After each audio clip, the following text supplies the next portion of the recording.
He stood up, clinked his glass, and said he had a surprise, a video, a tribute, something funny. He smiled and pressed play. It wasn't funny. It was me, laughing, trashing my fiancé, calling him a rough draft of a man. And behind me, my entire bridesmaid group, cheering, recording, mocking. The room went silent, then exploded. My name's Risa. And yeah, I was that girl, the one who thought she could play both sides, keep the sweet future husband and still be the queen of the mean girl pack. I was wrong. Let me tell you how I destroyed the best thing that ever happened to me, not in one moment, but in dozens, and how the man I thought was lucky to have me made me beg for crumbs of dignity. I met Ellis 3 years ago at a Habitat for Humanity build. Yeah, I know. Ridiculously wholesome. He was sweaty, quiet, arms covered in sawdust, and he smiled at me like I was sunlight. He wasn't flashy, didn't have CEO energy, and he sure as hell didn't have a 6-figure salary. But he was steady, safe, real. He ran a small car restoration shop in Lodi, Illinois, specialized in vintage Mustangs, made just enough to get by and spoil his dog, Bishop. Never been married, no kids, debt-free, clean record. Sounds perfect, right? My friends hated him. The first red flag was Tiff, my maid of honor and self-proclaimed life strategist. She cornered me after a double date and said, "Reese, he's nice, but don't you want more? Like, someone you're impressed by?" I laughed it off. But it stuck, because a part of me kinda agreed. I grew up around high performers. Private school, dad's in real estate. Mom's a public speaking coach, but basically just ran wine mom brunches and posted inspirational quotes. I was used to ambition, polish, pedigree. Ellis didn't fit that world, but he fit me, or so I thought. Things got real when we moved in together. I commuted to Chicago for work, junior account manager at a mid-size ad agency. He stayed back to run his shop. We'd meet halfway on weekends. Netflix, Thai takeout, hikes with Bishop. He was consistent, never raised his voice. Never ghosted, always remembered my deadlines, but the more serious we got, the louder my friends' whispers became. They weren't evil. Just shallow. The brunch kind. Always measuring men by watches, shoes, LinkedIn titles. The kind that calls a man who fixes cars blue collar like it's a diagnosis. I should have shut it down. Instead, I let them air it out. He's sweet, but like, you're clearly the catch. Reese, seriously, imagine introducing him to your clients. You're building an empire, and he's building old engines. I didn't realize how much their words had sunk into my brain until I heard myself repeating them, joking, laughing, saying Ellis was good for now, that he was safe but beige, that maybe I'd upgrade later. I never thought he'd hear those things. God, was I stupid. The breaking point started 6 months before the party. We had just gotten engaged. Simple proposal. Picnic at Starved Rock. His trembling hands holding out a ring he designed using his mom's old wedding band. I cried, said yes, called my girls. That night, they dragged me out to celebrate. We drank, gossiped, joked, and someone made the mistake of pressing record. It was supposed to be a private Snapchat, just the 5 of us. Me sitting in the middle, flashing the ring and going, yeah, he's not hot, but at least he won't cheat, right? They howled. Then Tiff leaned in and said, "You're doing community service, babe. One day you'll thank yourself for slumming it in your 30s. I laughed. Next morning, hungover and raw, I forgot about it. But Ellis didn't. Because one of the girls, probably without thinking, saved the video. It went to her Google Photos. It synced. And one night, when Ellis offered to help her set up a TV slideshow of our engagement pics for the party, it pulled everything. He didn't tell me, didn't say a word, for weeks. He played the long game, and then, the night of the engagement party, he made his move. We had 50 people there, parents, co-workers, my entire church group, some of his cousins from Wisconsin. The caterer was setting out pulled pork sliders. I was in this gorgeous wine-colored satin dress, smiling like I had it all. Then Ellis stood up, tapped his glass. "Before we toast, I have something to show you." He picked up the remote. The room dimmed. The TV lit up. I assumed it was going to be a slideshow. Childhood photos. Maybe a funny video of Bishop. Instead, my voice. Crystal clear. Me calling him basic. Me bragging about downgrading too. Build up my self-esteem. Me saying, he's not my forever, but he'll do for now. Then the laughter. Then silence. Then the gasps. Then the screaming. My mother dropped her wine glass. His uncle stood up and shouted, "What the hell is this?" And Ellis, he stood there, calm, poised, like he'd been waiting to breathe. He looked at me, then at the crowd. "I was gonna marry her," he said, "but turns out I was just the warm-up act." And he walked out. I stumbled after him, in heels, in that stupid satin dress. But by the time I pushed through the crowd and hit the sidewalk, he was gone. No dramatic goodbye. No yelling, no closure. Just me, humiliated, frozen, staring at the dark street as my phone buzzed nonstop. Tiff was the first to speak. "Reese, what the actual FK was that? You told him?" "No," I said, heart racing. "I didn't. He must have seen the video somehow. Maybe cloud storage or—" "Wait!" Brittany cut in. "Was that the Snapchat from my phone, the one I posted to my private?" Silence. Suddenly, everyone turned on each other. Tiff was screaming. Brittany was swearing she had it on lock. Camilla was crying. I just stood there, silent, empty. And then my phone dinged. Ellis. "Don't come home," I typed. Deleted. Typed again. "Please, let me explain." Blocked. Instagram? Blocked. Facebook? Blocked. Email? I sent one. He didn't even open it. I saw the damn read receipt never turn blue. I felt the panic settle in like ice water in my chest. I stayed in a hotel that night, downtown. Everything felt fake. My lashes, my tan, my life. I sat in the bathtub staring at my reflection in the chrome, trying to remember how I got here. The man I mocked was gone. And the friends I mocked him with? They turned on me faster than wolves scenting blood. The next morning, Tiff texted, "Just so you know, I'm not getting dragged into this mess. Don't mention my name." Then Brittany posted a cryptic story. Funny how people play victim, after throwing everyone under the bus. Even Camilla, who once cried when I got engaged, now ghosted my calls. Within 48 hours, the Boss Babes group chat was dead. But Ellis? He was still gone. His stuff vanished from our apartment while I was at work. Left my ring in a Ziploc bag on the kitchen counter. Took Bishop, left the key. No note, no mercy. I tried everything. I called his shop. His assistant said, "Sorry, he's unavailable." I emailed his cousin in Milwaukee. No reply. I even sent flowers. No delivery confirmation.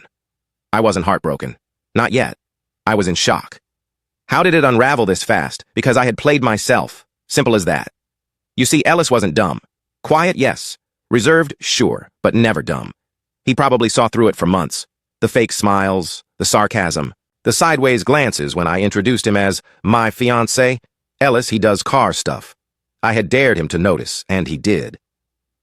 The next blow came 2 weeks later, when I went to our storage unit. I still had access. I hoped he'd be there. Maybe to grab tools, maybe we could talk. Nope. What I did find? A yellow envelope. My name on it. Inside, a printed copy of the full video transcript. Every cruel sentence, every sarcastic laugh, highlighted, labeled, dated. Taped to it was a sticky note. "For your next boyfriend, so he knows what he's getting." I collapsed on the floor of that concrete box, shaking. It was over. And worse. He made sure I'd remember it. I kept thinking, why did he wait? Why didn't he just confront me? Then it hit me. He wanted witnesses. He wanted everyone to see what I really was. Not the polished, LinkedIn professional. Not the fun brunch girl. The real me. Petty, performative, shallow. And he succeeded. Overnight, I became radioactive. My boss encouraged me to take a personal leave. PR nightmare, she called it. My promotion, on hold. My parents were livid. "What the hell is wrong? With you, Risa?" my dad asked. "Ellis was the only decent man you've ever brought home." "I was joking," I whispered, but he just looked at me like I was a stranger. One night, 2 weeks post-party, I got drunk. Like, dangerous drunk. And I opened a burner email account just to reach him again. Subject: From the woman who ruined her own life. I poured my guts out. No excuses, just truth. I admitted I had tried to impress the wrong people, that I was insecure, that I knew I was cruel, that if he never wanted to see me again, I'd understand. But I wanted him to know that I finally saw myself through his eyes.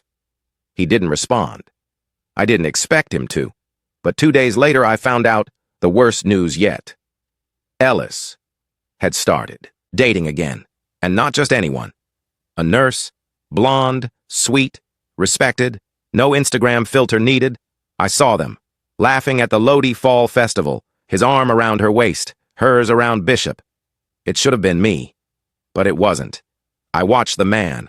I mocked build a real life without me, and suddenly I wasn't just humiliated, I was haunted. 3 months. That's how long it took before I couldn't fake it anymore. I tried. God, I tried. I posted thirst traps, signed up for kickboxing, bought a $400 Dyson Airwrap I didn't even know how to use. I even flirted with a coworker in accounting, Liam, the one with veneers and nothing behind his eyes. But nothing worked. Every morning I woke up drowning in the silence Ellis used to fill. His morning texts. His half-sung versions of whatever 80s song was stuck in his head. The way he made coffee. Exactly the way I liked it, even when we fought. Gone. And then I saw them, the nurse. And Ellis.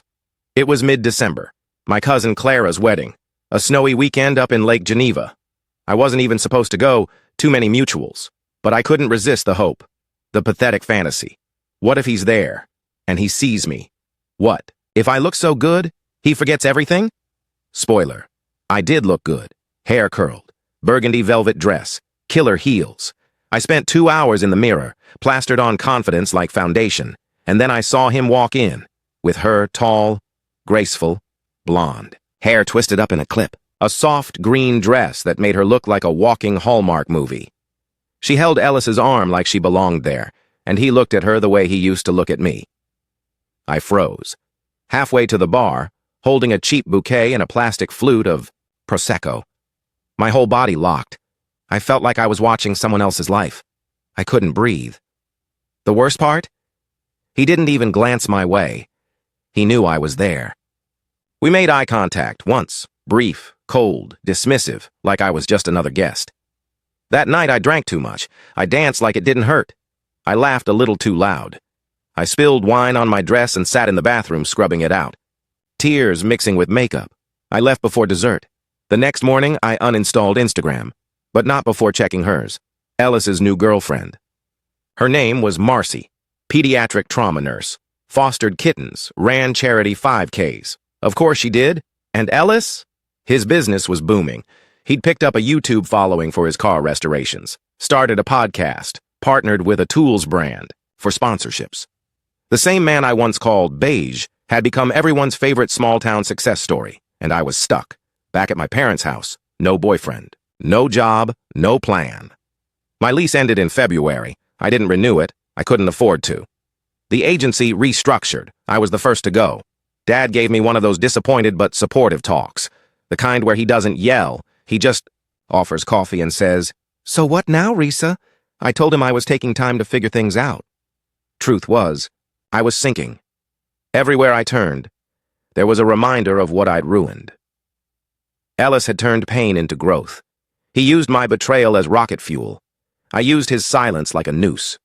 Some nights, I'd lie awake wondering, what if I had defended him? What if I'd shut down the jokes? What if I just loved him, loudly, instead of trying to fit into a world that didn't matter? Too late. Way too late. I heard through the grapevine that he and Marcy were moving in together. They'd adopted a second dog. He even refurbished an old Ford Bronco as a gift for her birthday. He used to ask me what kind of car I'd want if we ever hit it big. I'd said, I don't care. Just something Instagram-worthy. Marcy had a rust orange Bronco with their initials painted on the back bumper. God, I wanted to claw my skin off. I had never understood what real loss felt like, until then. Not just the man, but the version of myself I'd lost too. Ellis had believed in me, loved me. The real me. Not the curated version. Not the girl behind the brunch table. The one with chipped nails and Sunday headaches and weird jokes about ghosts. He saw that me, and I threw her away to impress people who never cared. Tiff moved to New York. Got engaged to some fintech douche with no lips. Brittany ghosted everyone after she got pregnant by her non-exclusive situationship. Camilla joined a yoga cult in Santa Fe. None of them stuck around. None of them ever called. And yet I burned my life down to impress them. The worst day wasn't the wedding, wasn't the moving out. It was opening an old photo on my phone, Ellis, covered in grease, lying on his back under a '68 Mustang, grinning at me like I was his whole world. I didn't know it then, but it was the last time he ever looked at me that way. It was late March, cold, ugly snow melting into street grime. I was still at my parents' place, dragging through job boards like a zombie. I had $374 in my checking account, Sally Mae breathing down my neck. Then it happened. An email pinged into my inbox. Subject line, "The Cost of Respect," from Ellis Restoration Weekly. Yes, a newsletter. I'd forgotten I'd ever subscribed. He must have added me years ago when he first launched it. I opened it without thinking, and it hit me like a fucking freight train. He wasn't writing about engines this time. He was writing about me. Not by name, no direct details. But it was me. The tone, the story, the fury behind the carefully measured words. He wrote about the price of dignity, how mockery wears a friendly face, how some betrayals come wrapped in silk and sprayed with perfume. He wrote, "Love doesn't survive where respect is optional. I learned that the hard way." I sat there, shaking. Every sentence was a bullet. They laughed. I smiled. But I never forgot. He ended the piece with a quote from some stoic philosopher. "Fire tests gold. Adversity tests character. Then, to those still trying to rebuild, burn what doesn't serve you. Start again, stronger." I closed the laptop. I couldn't breathe.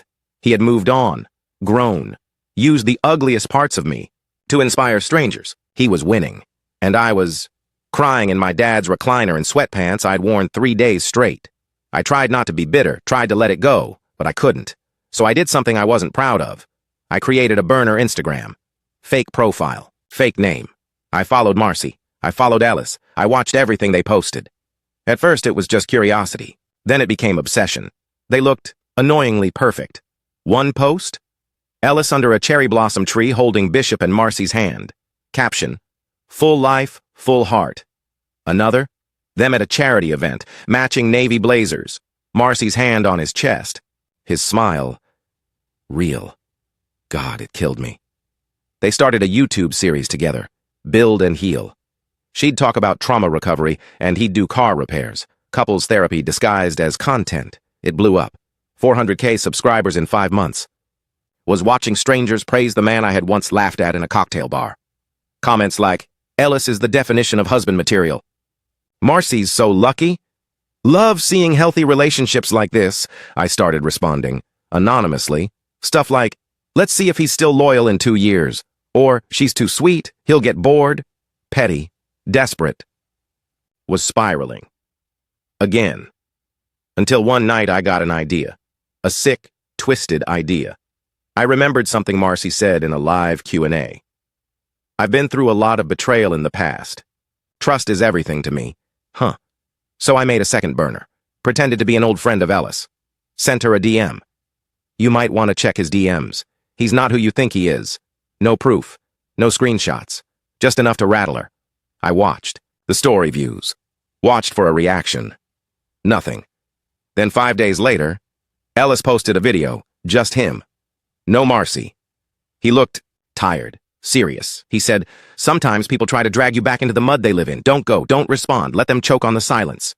Boom. I knew it was for me. And for the first time, I felt it. Not sadness, not regret, shame, actual soul-crushing shame. I wasn't just the ex. I was the villain now. I deactivated the burner accounts, deleted the emails, blocked every route to him. I sat in that silence he left for me and choked on it. Then came the voicemail. It was from Clara, my cousin. The one whose wedding we'd both attended. "Hey, weird update. You might want to sit down." I pressed play. Apparently Marcy had spoken to someone. Someone from my past. My old college roommate. They met at a conference. Talked. Somehow my name came up. And guess what? Marcy didn't know everything. Ellis had told her the broad strokes. Engagement ended due to disrespect. But the details, the video, the party, that was new. And now Marcy knew everything. I waited, scared, hopeful, sick. Would she leave him? Would she finally see what he walked away from? But no, that's not what happened, because Ellis told her everything. He sat her down, showed her the footage himself, told her the whole story, start to finish, and she stayed. More than that, she proposed. Yeah, she proposed to him at his shop, holding a socket wrench. Said, "I'm not perfect either. but I'd never humiliate you. I saw the pictures, she cried. He said yes. They're getting married this fall, small ceremony, backyard, barbecue reception, and me? I'll be watching the photos through someone else's phone screen, like a ghost I created. The invitation wasn't real. Of course it wasn't. I wasn't invited. I wasn't welcome. But when I found out the exact date, September 16th, and the location, Ellis's family farm just outside Kenosha, I had to see it. I told myself I'd just drive by. Maybe park across the road. Watch from a distance. Just to, I don't know, make peace with it? But I packed a dress anyway. Sick, right? It was pale blue, flowy, the one I bought last year for a cousin's engagement that never happened. Still, had the tags. Still smelled like department store perfume and denial. I curled my hair, did my makeup, even shaved my legs, and drove 2 hours in silence, clenching the wheel the entire way. I wasn't okay. I hadn't been for a while. Therapy didn't help. Or maybe I didn't let it. The therapist kept asking about my core wound. I wanted to scream, "It's him! I lost him! That's the wound!" But she didn't get it. No one did. So I made the drive, windows down, wind in my face like it could blow the guilt out of my skull. I got there around 5. Ceremony was supposed to be at 6. I parked behind a tractor shed across the field and climbed a hill to watch from the trees.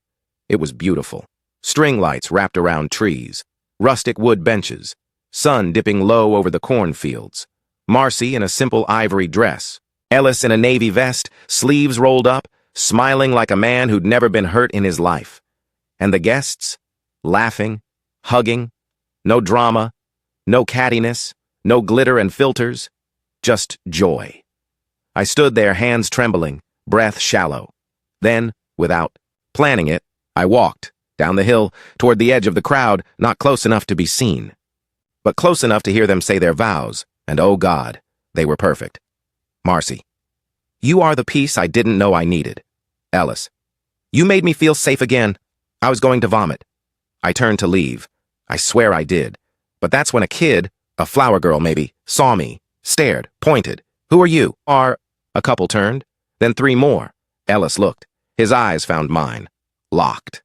Everything froze. He didn't say anything, didn't yell, didn't call security. He just looked. Marcy turned too, squinted. Then someone approached. A woman, mid-50s, kind, face.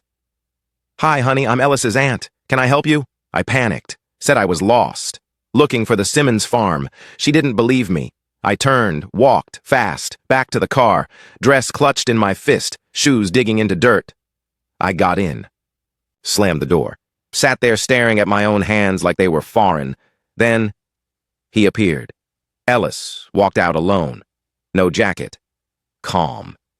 He approached the car. I rolled the window down an inch. He didn't speak for a moment, just looked at me. Not angry, not smug, just tired.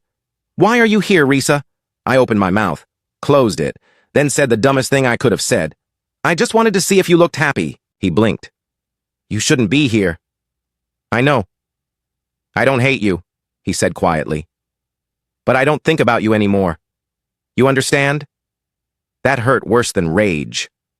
I'm sorry, I whispered. He nodded. That's all, he said. You can go now. I drove off. Didn't cry, didn't scream, just drove. Pulled over an hour later and threw up in a gas station bathroom. That night, I deleted every picture I still had of us. Burned a few even. Poured wine over the prints and watched the ink smear. Therapy. Resumed the next week, and I told the truth this time. I loved someone I thought I was better than.